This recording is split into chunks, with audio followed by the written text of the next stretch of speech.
Hello and welcome back to our YouTube channel. So जैसा कि 10th and 12th standard के board exams ख़त्म हो चुके हैं and the students are done with their exams. अब आगे स्टूडेंट्स के सामने एक बहुत बड़ा ऑप्शन रहता है कि हम क्या करियर को ऑप्ट करें, करियर हमें क्या चूज़ करना है या हम कौन सी फील्ड में जाएँ।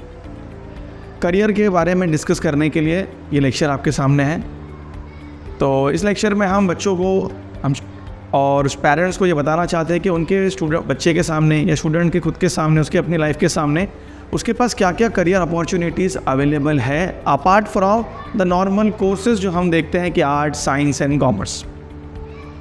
अब करियर्स के बारे में बताने से पहले एंड वेरियस फील्ड के बारे में बताने से पहले I would like to tell you something about the unemployment status in India. As per the report of World Economic Forum के रिपोर्ट के हिसाब से around 20 million graduates in India are unemployed, उनके पास जॉब्स नहीं हैं। And as per the various research 20 million जब लोगों के पास जॉब, इस पर रिसर्च किया गया कि भाई क्यों जॉब नहीं है, व्हाट आर द रीज़न। सो सबसे पहला एक रीज़न तो ये आया कि भाई इंडिया के अंदर जो यूनिवर्सिटीज़ हैं या जो कॉलेजेस हैं जहाँ पे बच्चे पढ़ते हैं, वो कॉलेजेस के अंदर प्रोफेशनल ट्रेनिंग नहीं दी जाती। प्रोफेशनल ट्रेनिंग ये नहीं है, lack of professional training. And second, हमारे यहाँ पे एक मेजर प्रॉब्लम ये है कि स्टूडेंट्स जो स्टडी करते हैं दैट इज डिग्री ओरिएंटेड। वो क्या है? डिग्री ओरिएंटेड स्टडी है। अब डिग्री ओरिएंटेड स्टडी क्या होती है कि बच्चा सिर्फ कॉलेज जा रहा है या और कोई भी कोर्स ज्वाइन करता है सिर्फ इसीलिए कि उसको डिग्री लेना है। एंड व्हाट हैपन इज कि डिग्री लेने के लिए अब एग्ज़ाम प्रोसेस किस तरीके से होते हैं। आज तो एग्ज़ाम काफ़ी आसान हो गया आप लोग के लिए पास होना। तो एग्ज़ाम प्रोसेस किस तरीके से होता है, इसमें होता क्या है कि बच्चा सिर्फ कुछ ही आंसर्स को मगअप करता है। सो रट्टा फाइज जिसको कहते हैं, वो रट्टा मार लेना है उसको। रट्टा मारने के बाद वो जाके एग्ज़ाम के अंदर उसको वॉमिट करके आंसर पेपर के ऊपर पूरा लिख के आता है और उसको सिर्फ पास होने से मतलब है, ना कि उस फील्ड का नॉलेज गेन करने से। एंड व्हाट हैपन इज कि जब वो इंटरव्यू के लिए जाते हैं, जब कंपनी के अंदर जाते हैं, तो कंपनीज देखती है कि उनके पास प्रैक्टिकल ट्रेनिंग कुछ भी नहीं है। तो फर्स्ट रीज़न इज़ कि कॉलेज ही हमारे वो ट्रेनिंग प्रोवाइड नहीं कर रहे हैं। एंड सेकेंड रीज़न इज़ कि बच्चे सिर्फ और सिर्फ किसके लिए पढ़ाई कर रहे हैं? डिग्री के लिए। their मेन फोकस इज़ कि हमको जो है तो डिग्री लेनी है, हमारे पास सर्टिफिकेट हो जाए। सो ये सारी चीज़ें आपके साथ ना हो, बिकॉज इतना पैसा खर्चा करना है, आपको अपना टाइम देना है अपने लाइफ का। पेरेंट्स आपके पीछे लगे हैं, टीचर्स आपके पीछे लगे हैं, सब चाहते हैं कि आप जो है तो अपनी लाइफ में ग्रो करें, आप अपने करियर में, अपने लाइफ में आगे बढ़े। सो आपको अपॉर्चुनिटीज़ क्या क्या है, क्या क्या फील्ड आपके सामने है, ये आपको पता होनी चाहिए। And this lecture is very very important for 10th standard student, because आज इस लेक्चर में हम सिर्फ 10th स्टैंडर्ड के बाद की जो अपॉर्चुनिटीज़ है उनके बारे में बात करेंगे। एंड फिर नेक्स्ट वीडियो में हम 12th स्टैंडर्ड के बाद की करियर अपॉर्चुनिटीज़ को देखेंगे, जिसमें डिटेल स्टडी आपको करनी है, डिटेल चीज़ उसके बारे में हम डिस्कस करेंगे। अब 10th स्टैंडर्ड जिन बच्चों ने एग्ज़ाम दे दिया है, अब उन्होंने तो एग्ज़ाम दे दिया, अब उनका जो होना था वो होगा, अब जो रिजल्ट आएगा उसके हिसाब से उनका आगे का डिपेंड करता है। बट जो स्टूडेंट 9th स्टैंडर्ड में हैं वो भी इस लेक्चर को ध्यान से सुने और ध्यान से देखें, या जिनके पेरेंट्स, जिनके बच्चे 9th स्टैंडर्ड में हैं वो भी इसको ध्यान से देखें, ताकि पेरेंट्स शुड नो कि उनको अपने बच्चे के लिए क्या क्या अपॉर्चुनिटीज़ है। एंड जब 10th स्टैंडर्ड में बच्चा नेक्स्ट ईयर जाएगा तो उसको किन चीज़ों के ऊपर फोकस करना होगा, ये उनके सामने एक चीज़ रहेगी कि from where they have to focus. So very very important thing कि आपको पता होना चाहिए कि आपको करना क्या है, कैसे करना है, and what are the various opportunities available for you. So start करते हैं हम। सबसे पहला, आफ्टर 10th स्टैंडर्ड, जब आपने 10th का बोर्ड एग्जाम दे दिया,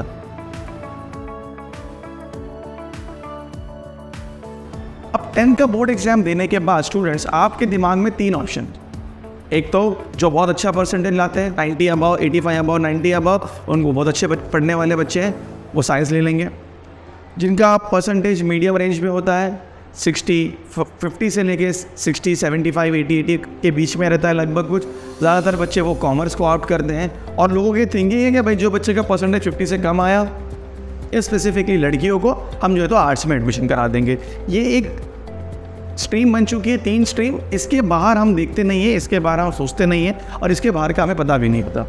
सो लेट्स डिस्कस कि apart from this 3 main stream, arts, science और कॉमर्स, इसके अलावा आपके पास क्या ऑप्शंस अवेलेबल है। क्योंकि 10th स्टैंडर्ड के बाद आपकी फील्ड कुछ वास्ट हो जाती है, कुछ ऑप्शंस आपके पास ज़्यादा आते हैं। प्रॉब्लम ये है कि हमारे पास लैक ऑफ नॉलेज है, पेरेंट्स के पास, स्टूडेंट्स के पास, due to lack of education and lack of such kind of career guidance seminar. बच्चों को उनके आप करियर अपॉर्चुनिटीज़ के बारे में पता नहीं होता। सो 10th स्टैंडर्ड के बाद के ऑप्शंस हमारे पास क्या क्या है apart from the main arts, commerce and science. तो 10th स्टैंडर्ड के पास स्टूडेंट आप सबसे पहला जो एक चीज़ है आप ऑप्ट कर सकते हो पॉलिटेक्निक के लिए। पॉलिटेक्निक का डिप्लोमा कोर्सेज आप ऑप्ट कर सकते हैं।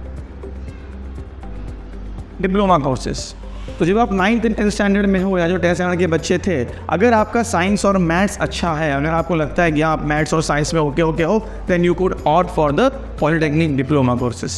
अब इन कोर्सेज में होता क्या है, इन कोर्सेज में कुछ एग्जाम्पल्स मैं आपको बताऊंगा। जैसे कि एग्जाम्पल्स देते थे हम लोग, ऑटोमोबाइल,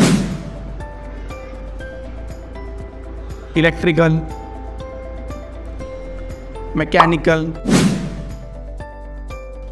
सिविल एंड इसके अलावा कंप्यूटर साइंस।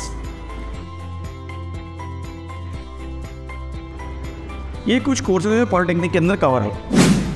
अब पॉलिटेक्निक कोर्सेज के बारे में इनका जो ड्यूरेशन है, इनका ड्यूरेशन होता है 3 इयर्स का। 10th के बाद डायरेक्टली आप डिप्लोमा में एडमिशन ले सकते हो। 3 इयर्स का एडमिशन आपका कोर्स होता है। और एक बात ध्यान देना कि जब पॉलिटेक्निक आप कोर्स करो तो जो गवर्नमेंट कॉलेजेस से ही आपको करना है ये पॉलिटेक्निक का कोर्स। एंड आप आफ्टर 3 इयर्स के बाद जब आपका डिप्लोमा कंप्लीट हो जाएगा, if you score good marks, अगर यहाँ जाने के बाद आपकी इंटरेस्टिंग फील्ड जो भी है अगर आपने उसको ऑप्ट कर लिया, यहाँ जाने के बाद आफ्टर स्टडिंग फॉर 3 इयर्स, तो 3 इयर्स में अगर आपके स्कोर अच्छे होते हैं, 3 इयर्स के बाद आप आगे फर्दर स्टडी कर सकते हो and you could directly get admitted into second year of degree college, जिसको बेसिकली हम लोग बीटेक वगैरह कहते हैं। आप डायरेक्टली सेकेंड ईयर में एडमिशन ले लोगे। वहाँ पे आपको 4 साल की जो इंजीनियरिंग होती है तो आपको फर्स्ट ईयर करना नहीं है, डायरेक्टली सेकेंड ईयर में जाओगे। यानी यहाँ पे आपको और कितना ईयर्स की स्टडी कर रही हैं, 3 years. So 3 years plus 3 years, 6 year. With in 6 year जो है तो आप जो है तो एक इंजीनियर बन जाओगे। इंजीनियरिंग करने के लिए एक और ऑप्शन भी है जो नॉर्मल ज़्यादातर बच्चे ऑप्ट करते हैं, वो है 12th साइंस करने के बाद। After doing 12th science, JEE का एग्ज़ाम, उसको हम नेक्स्ट इसमें डिस्कस करेंगे आगे। वो भी एक रूट है, बट ये एक रूट आपके लिए है जहाँ पे आप 3 साल का डिप्लोमा कोर्सेज कर सकते हो। और अगर आपको इस फील्ड में इंटरेस्ट है और आपके मार्क्स अच्छे हैं और आप अगर आगे पढ़ना चाहते हो तो आपके पास डिग्री कॉलेज का ऑप्शन अवेलेबल। और अगर नहीं कर पाते, किसी की फाइनेंशियल कंडीशन स्ट्रांग नहीं है, किसी को आगे जॉब करना कंपलसरी अपने फैमिली को स्टेबल रखने के लिए, फैमिली के अर्निंग्स के लिए, तो वो 3 साल का ये कोर्स करके किसी भी फील्ड के अंदर जो है तो जॉब्स को हासिल कर सकते and they could earn a handsome amount of money, ठीक ठाक वो कमा सकते एंड एम्प्लॉयमेंट से अच्छा। ये है आपका पॉलिटेक्निक के बारे में। क्लियर है? सो पॉलिटेक्निक इन सारी फील्ड के अंदर मैंने एग्जाम्पल को दिए, इसके अलावा और भी बहुत सारी है। नेक्स्ट आते हैं हम लोग, तो नेक्स्ट आपके पास ऑप्शन बचता है पैरामेडिकल। पैरामेडिकल के कोर्सेज होते हैं। अब इन पैरामेडिकल कोर्सेज के अंदर क्या है, जैसे फॉर एग्जांपल आपका डेंटल मैकेनिक्स,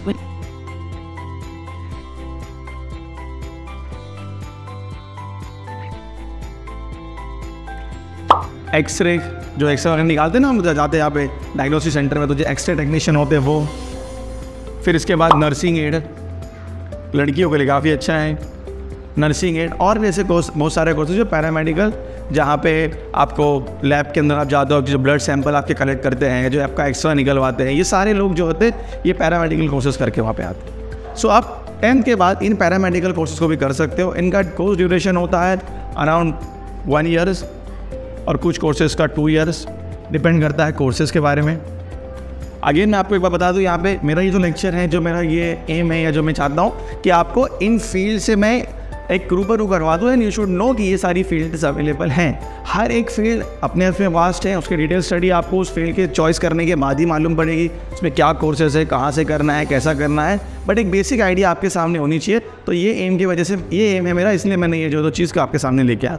नेक्स्ट आप जो है तो ITI कोर्सेज कर सकते हैं। अगर आप किसी को पढ़ना नहीं है तो वो ITI कोर्सेज भी कर सकता है। याद रखना ITI कोर्सेज के अंदर यहाँ पे बहुत बड़ा एक प्रॉब्लम और बहुत बड़ा फ्रॉड होता है, पता नहीं होता लोगों को। बेसिकली फ्रॉड तो नहीं बोलेंगे, लोगों को पता नहीं होता है। ITI कोर्सेज जो वो करते हैं, ये ITI को सबसे पहले तो आपको कहाँ से करना है, आपको करना है गवर्नमेंट रिकॉग्नाइज कॉलेज से। ध्यान देना आप, गवर्नमेंट रिकॉग्नाइज कॉलेज, ये सबसे इंपॉर्टेंट है। एजुकेशन इसके अंडर में आना चाहिए। थर्ड, ITI कोर्सेज में 2 टाइप के ऑप्शन अवेलेबल होते हैं। एक कोर्स होता है आपका 1 ईयर का और एक कोर्स होता है आपका कितने ईयर्स का, 2 ईयर्स का। ये जो 2 ईयर का कोर्स है, ये 2 ईयर का कोर्स ही किसमें होता है, गवर्नमेंट रिकॉग्नाइज कॉलेज में। अब जो कॉलेज गवर्नमेंट रिकॉग्नाइज तो है, लेकिन वो अपना प्राइवेट कोर्स भी अलग स्टार्ट करते हैं। वो लोग 1 ईयर का कोर्स करवाते हैं आपसे, वो आपको बताएंगे नहीं, बिकॉज ये 1 ईयर के कोर्स की फीस जो है तो कॉलेज की पूरी मिल जा रही है। और तो ये कोर्स करने के बाद आपका जो सर्टिफिकेट है उसको गल्फ कंट्री में या बाहर, इंडिया के बाहर या इन गवर्नमेंट डिपार्टमेंट में, आगे हम बात करेंगे उसके बारे में, जॉब्स, गवर्नमेंट जॉब्स में, वहाँ पे इस सर्टिफिकेट को वैल्यू नहीं होती 1 ईयर्स की। सो मेक श्योर कि आप जो है तो 2 ईयर्स वाला ITI कोर्सेज करो। बेसिकली ITI कोर्सेज में होता क्या है, आपके घर में लाइट चले गई या कुछ मीटर बोर्ड का प्रॉब्लम है तो आप इलेक्ट्रिशियन को बुलवाते हो, तो इलेक्ट्रिशियन का कोर्स होता है। प्लम्बिंग, वेल्डिंग, एक्सेट्रा एक्सेट्रा, जो छोटे मोटे कोर्सेज जो होते हैं, छोटे मोटे इन से जो हमारे डेली लाइफ के लिए लगते हैं, जाके जिसके लिए कोई फॉर्मल एजुकेशन नहीं बट एक फॉर्मल ट्रेनिंग की रिक्वायरमेंट होती है, ये सारे कोर्सेज किसके अंदर कवर होते हैं, आपके ITI के अंदर। सो ये भी एक अच्छा ऑप्शन है आपके पास। आप 2 साल का ITI कोर्सेज कर लो, वहाँ पे आपको जो नॉलेज मिलेगा वो, उसके बाद आप कुछ दिन कहाँ पे प्रैक्टिकली फील्ड के अंदर जॉब करो। जब आप प्रैक्टिकल फील्ड में जॉब करोगे आपका और एक्सपीरियंस गेन होगा और आप किसी भी कंपनी के अंदर या अपना खुद का भी स्टार्टअप वगैरह स्टार्ट कर सकते हो, जहाँ पे आप ये सारी services as a sole trader आप खुद लोगों को प्रोवाइड करोगे। ओके, सो ये सारे ITI कोर्सेज के बारे में हो गया। अपार्ट फ्रॉम ITI कोर्सेज अब गवर्नमेंट जॉब्स भी बहुत सारी अवेलेबल हैं। 10th स्टैंडर्ड के बाद, अब 10th स्टैंडर्ड के बाद गवर्नमेंट जॉब्स अवेलेबल है। इसका ये मतलब नहीं कि आप ये इमेजिन करो कि आप किसी ऑफिसर पोस्ट पे चले जाओगे, इट्स नॉट लाइक दैट। यहाँ पे जो ग्रुप C और ग्रुप D की पोस्ट होती है वो आपको मिलेगी। यहाँ पे आप जो है तो पोस्ट मास्टर जो आते हैं ना हमारे यहाँ पे, पोस्ट मास्टर नहीं, पोस्टमैन, ये जॉब्स आती हैं। इसके बाद रेलवे के अंदर, अगेन वेरी वेरी इंपॉर्टेंट, सबसे बड़ा एजुकेशन एम्प्लॉयमेंट सेक्टर है रेलवे। गवर्नमेंट डिपार्टमेंट में सबसे ज़्यादा जॉब्स अगर किसी में निकलती है तो वो रेलवेज़ के अंदर निकलती है। एंड रेलवेज़ में उनको रिक्वायरमेंट किसकी होती है, आपने देखा होगा जब आप ट्रेन से ट्रैवल करते हो तो कुछ लोग पटरियों के ऊपर ग्रीस लगा रहे हैं, कुछ उसको टाइट कर रहे हैं, कुछ वेल्डिंग कर रहे हैं, कुछ इलेक्ट्रिशियन है। तो ये सारे लोगों की रेलवे के अंदर रिक्वायरमेंट होती है और ये सब उन्हीं लोगों को लिखते हैं जो लोगों ने 2 साल का ITI कोर्सेज किया हुआ है। सो रेलवे के अंदर आफ्टर 10th आप ITI कोर्सेज करो, 10th प्लस ITI आपको रेलवेज़ में जॉब मिल जाएगी। इनकी नॉर्मली रेगुलरली वैकेंसीज निकलते रहती है। अपार्ट फ्रॉम रेलवे, नेवी के अंदर, आर्मी के अंदर, अब नेवी, आर्मी, कोस्ट गार्ड, जो हमारे समंदर के अंदर हमारे जो कोस्ट गार्ड है, सी के अंदर, हाई सीज के अंदर जो कोस्ट गार्ड रहते हैं। अब ये नेवी, आर्मी और कोस्ट गार्ड, इनके अंदर आपको ऑफिसर लेवल की तो जॉब नहीं, लेकिन यहाँ पे कुक है, हेल्पर है, स्वीपर है, बार्बर है, इनकी जॉब्स आपको मिल जाएगी अगर आप 10th पास हो तो। मिनिमम क्राइटेरिया 10th का है यहाँ पे। अपार्ट फ्रॉम दिस आप जो है तो CRPF ज्वाइन कर सकते हो, central reserve police force, central reserve police force, ये आप ज्वाइन कर सकते हो। अब CRPF होता क्या है, CRPF कहीं पर भी जो है तो अगर दंगा हो रहा है, कुछ प्रॉब्लम है, कहीं पर सिविल डिस्टर्बेंस है, तो उसको करेक्ट करने के लिए, उसको रोकने के लिए सेंट्रल गवर्नमेंट की जो पुलिस फोर्स है उसका नाम है CRPF। इसके बाद आप ज्वाइन कर सकते हो CISF, central industrial security force, CISF join कर सकते हो। CISF का क्या काम होता है, आपने देखा होगा आपके स्कूल ट्रिप से, आप कभी BARC बाबा एटॉम रिसर्च सेंटर चले जाओ या किसी गवर्नमेंट कंपनी में चले जाओ, नाबार्ड है, सेबी है, RBI है, तो वहाँ पे आप जाओ तो आपको बाहर जो वॉचमैन दिखता है उसके यहाँ पे लिखा होता है ये साइड में CISF। ये सेंट्रल की जो है तो सिक्योरिटी फोर्सेस है, इनका ये काम है सिक्योरिटी प्रोवाइड करना, ठीक है।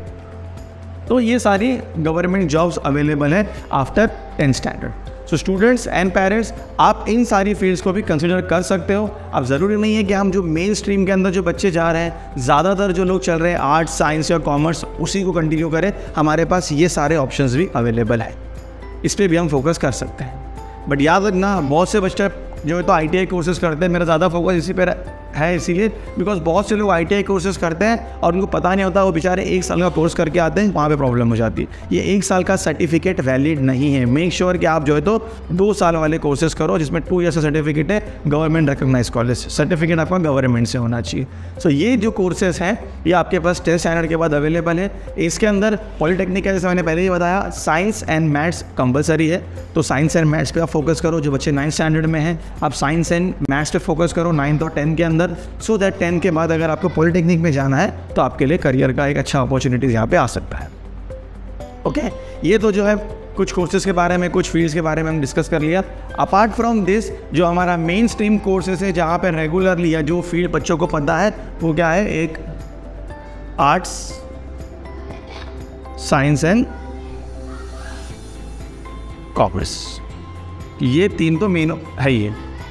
अब इसमें भी होता क्या है, बच्चा अपना इंटरेस्ट देखता नहीं है, पेरेंट्स देखते नहीं है। अब किसी और ने साइंस ले लिया या भाई किसी फलाने के बच्चे ने, मिस्टर एक्स के बच्चे ने साइंस लिया है, वो उसके अपने बच्चे की खूब तारीफ़ करे जा रहे कि मेरे बच्चे ने साइंस ले लिया, ये कर रहा है, वो कर रहा है, सब ठीक है। अब इनको लगता है कि हमारा बच्चा भी वही करेगा। बच्चे की कैलिबर देखो, बच्चे की स्टडी देखो और उसका खुद का पर्सनल इंटरेस्ट भी देखो, क्योंकि अगर उसका पर्सनल इंटरेस्ट होगा किसी भी सब्जेक्ट के अंदर तो वो डिग्री ओरिएंटेड स्टडी नहीं करेगा।